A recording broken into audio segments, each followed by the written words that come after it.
The modern lightweight industrial economy rests on a single, highly consolidated metallurgical foundation. Primary magnesium is an irreplaceable alloying agent for high-strength aluminum. Yet, global production is almost entirely monopolized by a single state. China consistently controls over 85% of global output. The United States relies on a single domestic producer with an annual capacity of 40,000 metric tons. This represents less than 5% of global supply. Alternative Western-aligned production has contracted. Israeli output declined from 25,000 tons in 2015 to an estimated 10,000 tons in 2023. This leaves Western aerospace and automotive supply chains entirely exposed to external shocks. The primary extraction method for magnesium is the pigeon process. This thermal reduction technique is highly energy-intensive, requiring 35 to 40 megawatt-hours of electricity per ton. Consequently, magnesium prices are directly tied to Chinese coal power grids. In late 2021, power curtailments in Shaanxi province triggered a severe supply shock. European spot prices spiked by over 300%, peaking at $12,500 per metric ton. The price spread between Chinese export prices and European spot prices widened to over $4,500.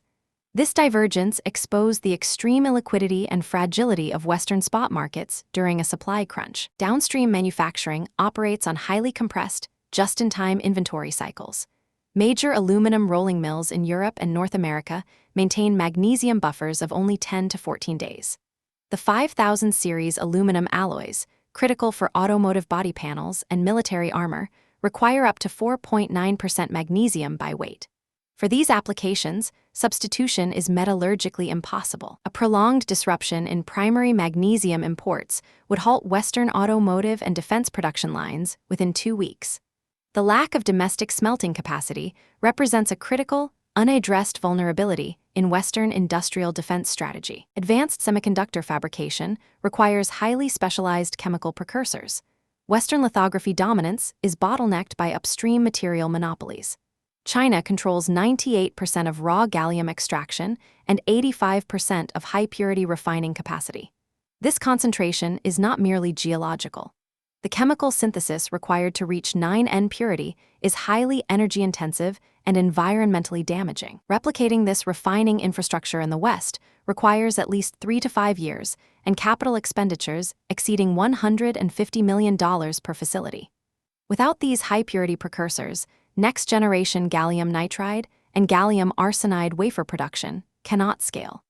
This creates an immediate single point of failure for Western defense radar and telecommunications infrastructure. On August 1, 2023, Beijing implemented strict export licensing regimes for both elements. Official Chinese exports of gallium and germanium immediately dropped to zero. This halted a monthly flow that had previously peaked at 9,300 kilograms of gallium. While partial licensing resumed in late 2023, total export volumes remained 65% below historical averages. This sudden restriction forced Western wafer fabricators to draw down existing stockpiles. Operational inventory buffers collapsed from 180 days to under 60 days by early 2024. This physical supply squeeze directly threatens the production timelines of advanced radio frequency chips and military radar arrays. The export restrictions have engineered a severe structural price bifurcation. Rotterdam spot prices for gallium surged from $280 per kilogram to $810 per kilogram. This represents an increase of over 180%.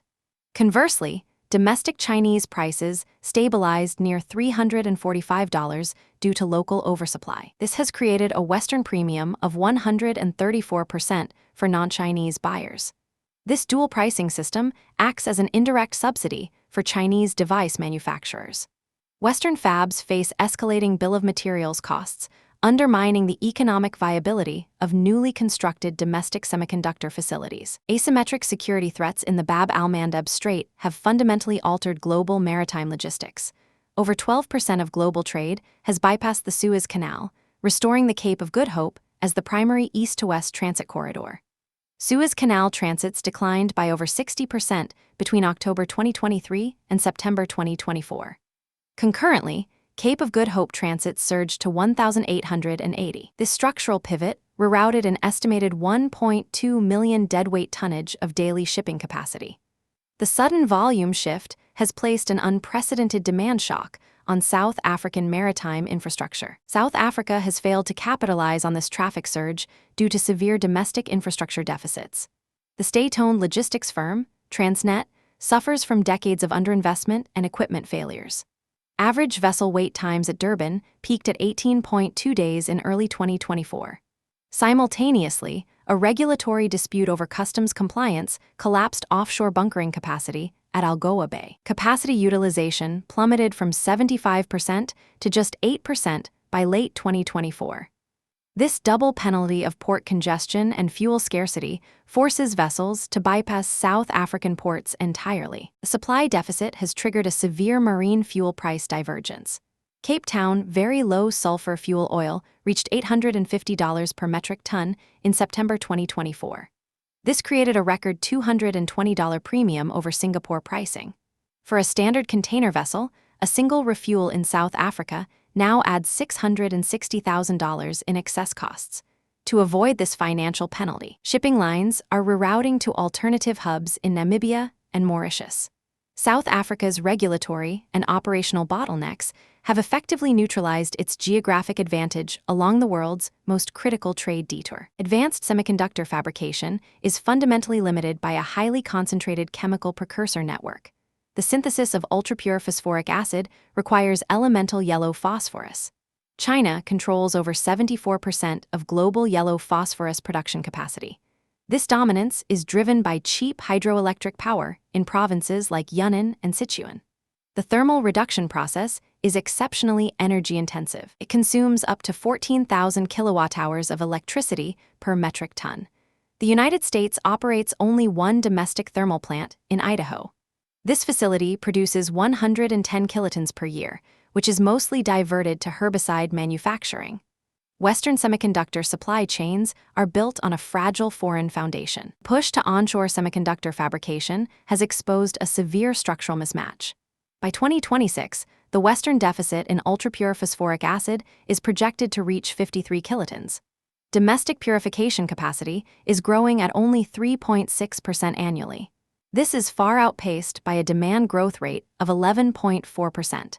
The gap cannot be easily bridged by imports. Transporting ultrapure phosphoric acid requires specialized ISO tanks lined with advanced fluoropolymers to prevent contamination. This requirement creates an acute secondary logistical bottleneck. Without domestic chemical infrastructure, newly constructed fabrication plants will remain vulnerable to supply disruptions. Upgrading low-grade agricultural acid to semiconductor-grade is technically and economically unviable. Electronic-grade 5 acid requires trace metal impurities to be restricted to less than 0.1 parts per billion. Achieving this standard requires thermal processing, which drives costs to $7,200 per metric ton. This represents a 7.5-fold cost multiplier over standard agricultural acid. The material intensity of modern chip architectures compounds this economic pressure. Advanced three-dimensional NAND flash memory requires up to 40% more ultrapure acid per wafer. Deep channel wet etching demands prolonged exposure to these highly purified chemical agents. The physical limits of chemical purification are now directly constraining the scaling of Western microelectronics. The global energy transition is colliding with a structural deficit in the precious metals market. Silver mining is highly inelastic because it is primarily a secondary byproduct of lead, zinc, and copper extraction. While mine output remains flat, industrial demand is surging.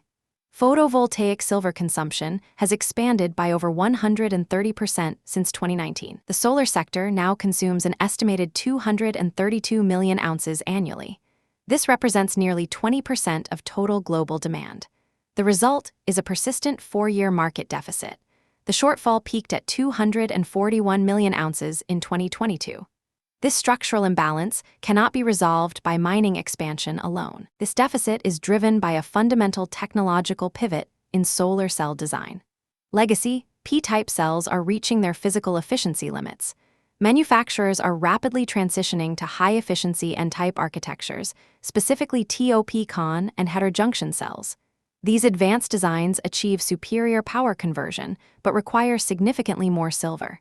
In 2024, TOPCon cells require 100 milligrams of silver per cell.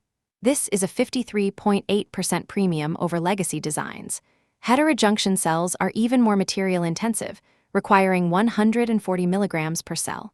The rapid adoption of these technologies completely offsets ongoing industrial thrifting efforts. Absolute silver paste consumption continues to rise. The physical scarcity of silver is compounded by extreme geographical concentration in the downstream supply chain. While raw mining is diversified across Latin America, the chemical synthesis of silver paste is highly consolidated. China controls 85% of global silver paste formulation.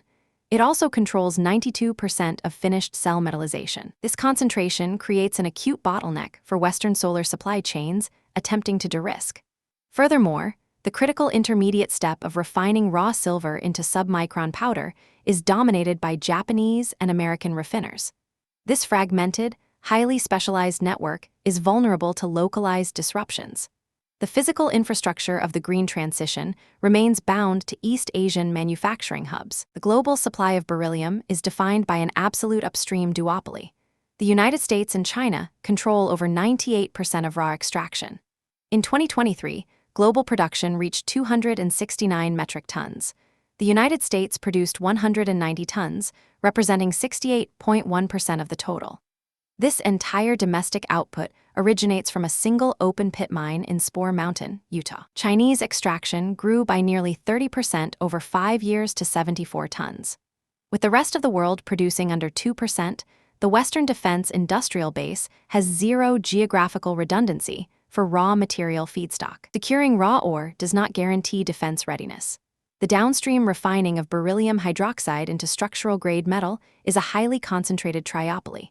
A single facility in Elmore, Ohio, commands 57.1% of global refining capacity. This plant represents 100% of domestic U.S. high-purity production. Kazakhstan controls 14.3% of capacity, but lacks stable feedstock. China's 80 metric tons of refining capacity are entirely closed to Western procurement. This leaves the Pentagon dependent on a single domestic processing node. Any operational disruption at the Ohio facility immediately halts the manufacturing of advanced military optics. This supply chain vulnerability is locked in by the laws of physics. Beryllium possesses an unmatched specific stiffness of 155.1 gigapascals. This is more than 5 times the stiffness-to-weight ratio of aerospace-grade aluminum or titanium. Silicon carbide is a potential alternative, but carries a 73.5% density penalty. Excess weight increases rotational inertia, degrading the tracking speed of airborne targeting gimbals. Beryllium also maintains dimensional stability under extreme thermal shock.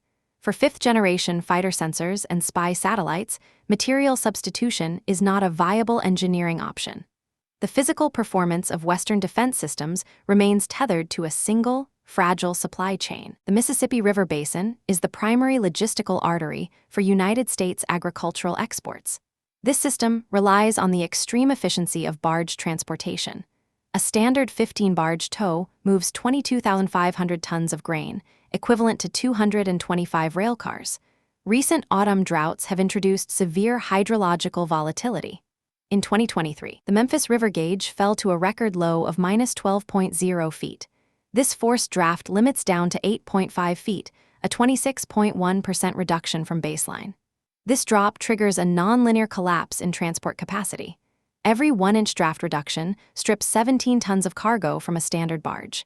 At 8.5 feet, each barge loses 40% of its capacity, forcing operators to reduce tow configurations. Physical capacity deficits translate directly into severe economic penalties. In October 2022, spot barge rates from St. Louis spiked 300% to $80 per ton. This surge in inland freight costs immediately inflated the export price of American grain. The United States Gulf free onboard soybean premium over Brazilian grain expanded to $45 per ton. Historically, this premium averages just $5. This logistics-driven price spread has severely degraded the competitiveness of American agricultural exports in Asian markets.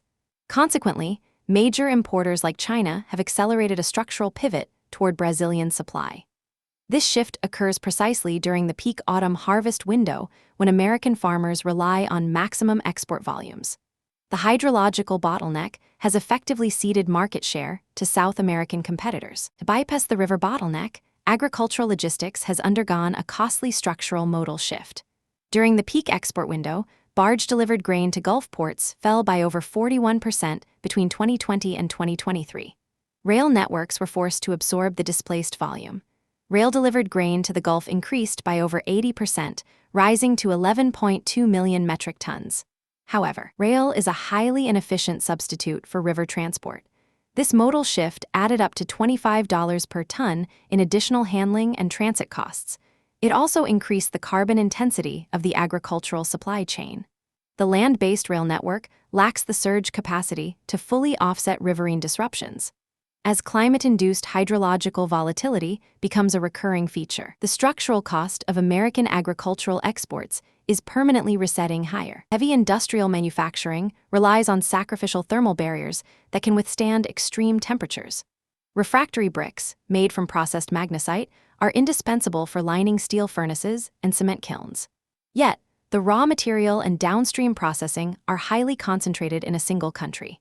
China controls nearly 60% of global magnesite mining, centered in Liaoning province. This dominance is even more pronounced in downstream processing, where China synthesizes over 75% of global fused magnesia. Western nations have almost no domestic redundancy. The United States operates only one domestic mine in Nevada, representing just 1.4% of global output.